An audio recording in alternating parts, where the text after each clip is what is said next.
Hi, it's Sonia here, and I've got a sketchbook tour today of this moleskine sketchbook, which actually took me a while to complete. I just reviewed it. It goes from like June 2019 to February 21, and that's probably because I'm always a little bit precious about these moleskine sketchbooks. So yeah, I think they do take longer for me to fill, and they are kind of, I guess, for like best work. So this one primarily is a landscape, or sort of more of a landscape sketchbook, and pretty much mostly gouache as well. So here I've tried, this is different to the one I'm working on currently because I don't have borders in that one, but this one, I think most of them I've tried to have this border with pencil. I think in the future I might do masking tape because I think that would give me a much cleaner border, but I didn't want to waste my masking tape, which is pretty something I need to work on about myself.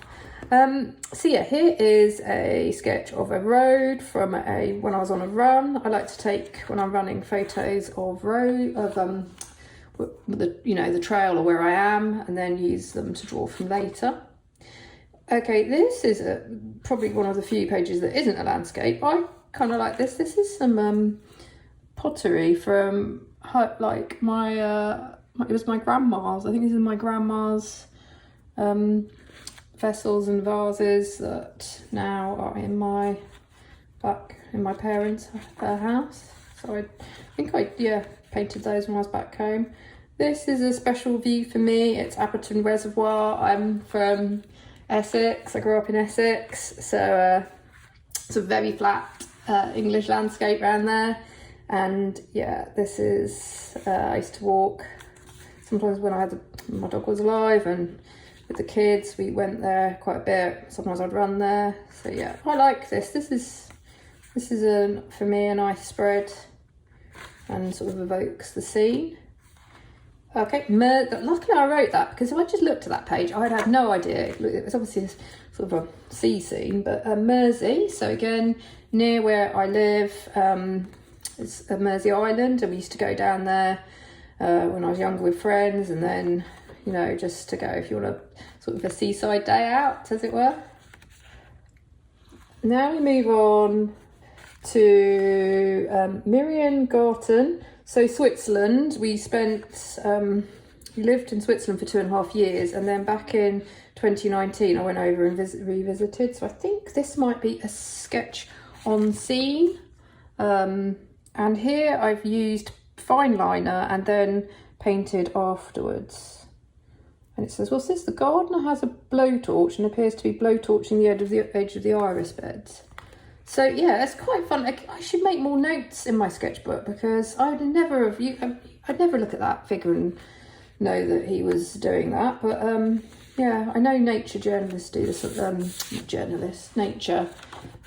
People who draw in nature do this a lot. It's something I should think about too. Here is a sketch of Basel. Is that the Münster, near Münsterplatz? I kind of like that. I did this a lot in the past. I'd sketch in pen.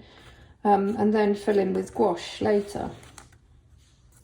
Trees out the window not in a night time. I really always want to capture those sort of nocturnal scenes, like evening scenes. I love the light, and I love artists who are able to do that, like Van Gogh, and I can't remember, is it Whistler? There's some people who capture something very evocative about art at night time. Okay, this is Land's End.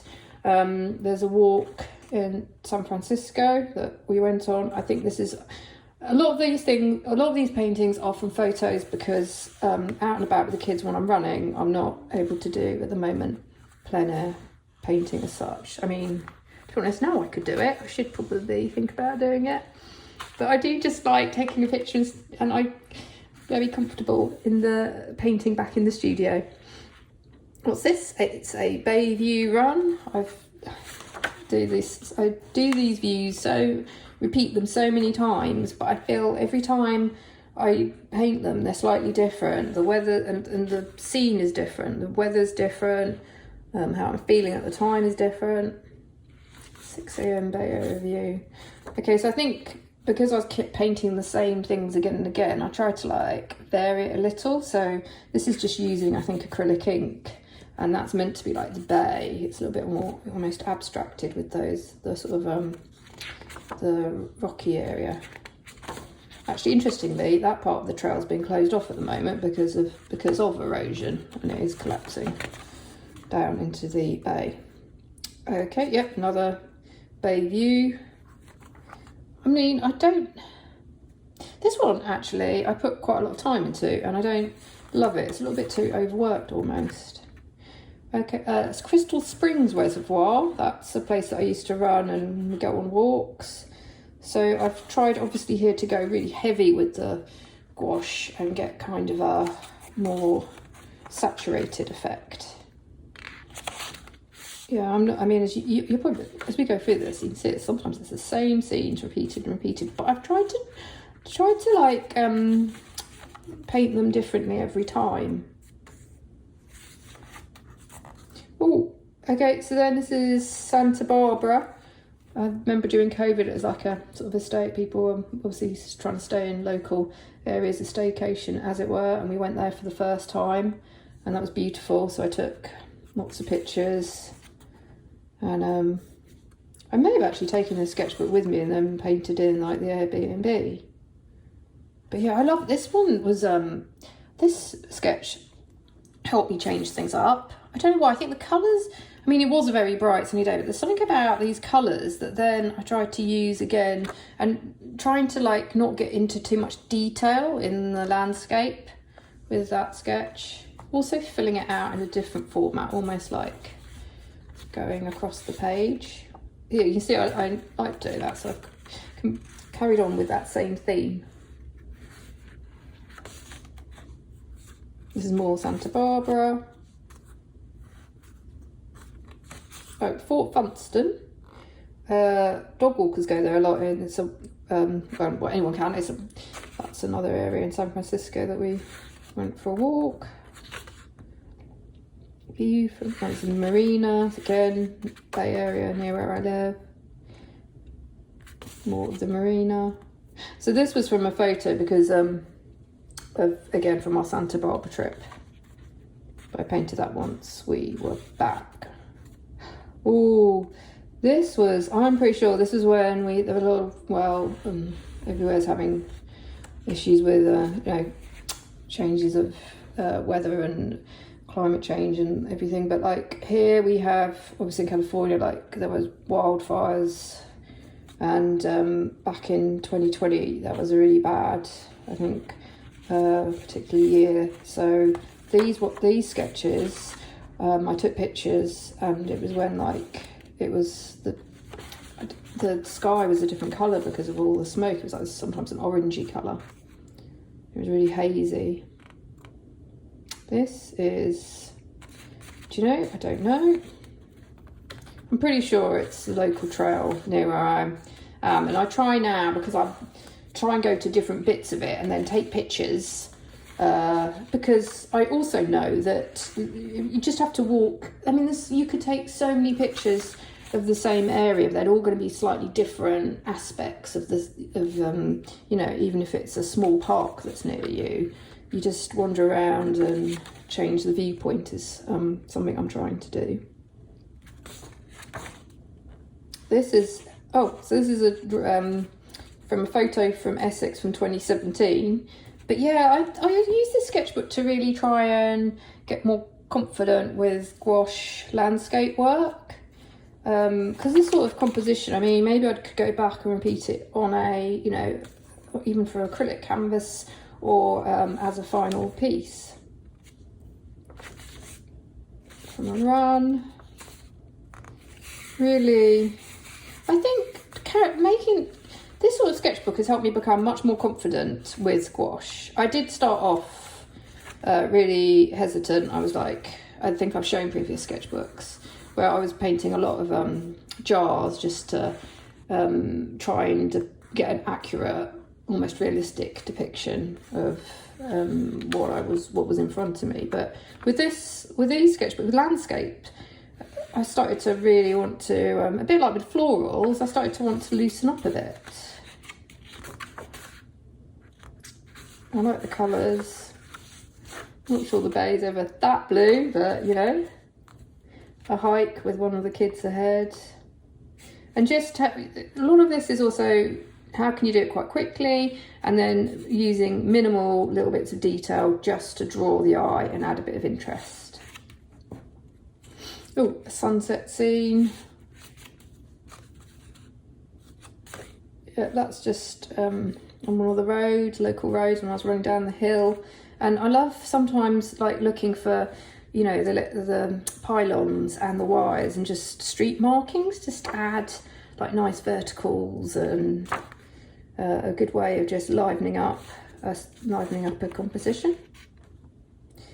Here, I don't know what this plant is called, but there's a lot of them near is this Half Moon Bay? And we were walking by the sea. Oh, that's my hometown, Castle Park. I took a few pictures of that and I've been painting it. Some of these parks have the neatest flower beds, don't they? They're so regimented and pretty, but so I was trying to like show that they were there, but I didn't really want to get too bogged down in the detail. The village green. So going, I don't know if you can see, here I've used the gouache in quite a watercolory way, but then also I like the thing with gouache that you can then get opaque areas as well. So combining the two sort of techniques or its properties in one sketch. Oh, this one.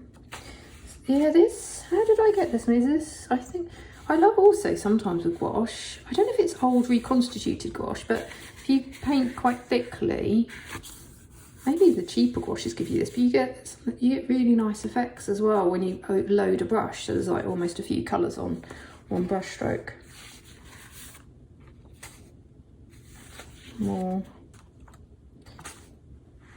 Yeah, this, I'm going to be honest, I'm going slowly through the sketchbook because I am proud of this one. This one, it took 2 years to complete, and it, you know, I feel like I did learn a lot through painting in it, and it is nice to revisit actually and look through. This is definitely not one that I will be altering or I'm in any rush to, you know, I think this is for me, when even I finished it page by page, and I did take care on this one.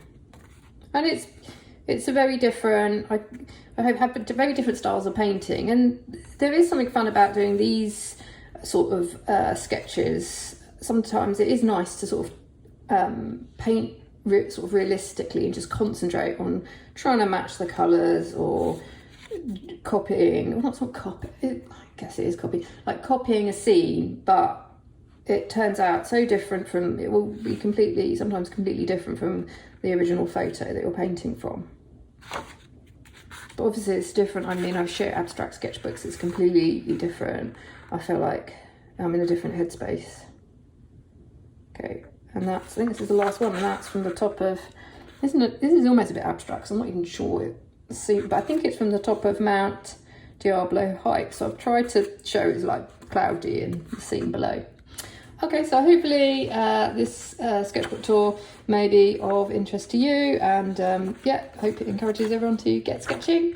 And thanks for watching. See you next time. Bye.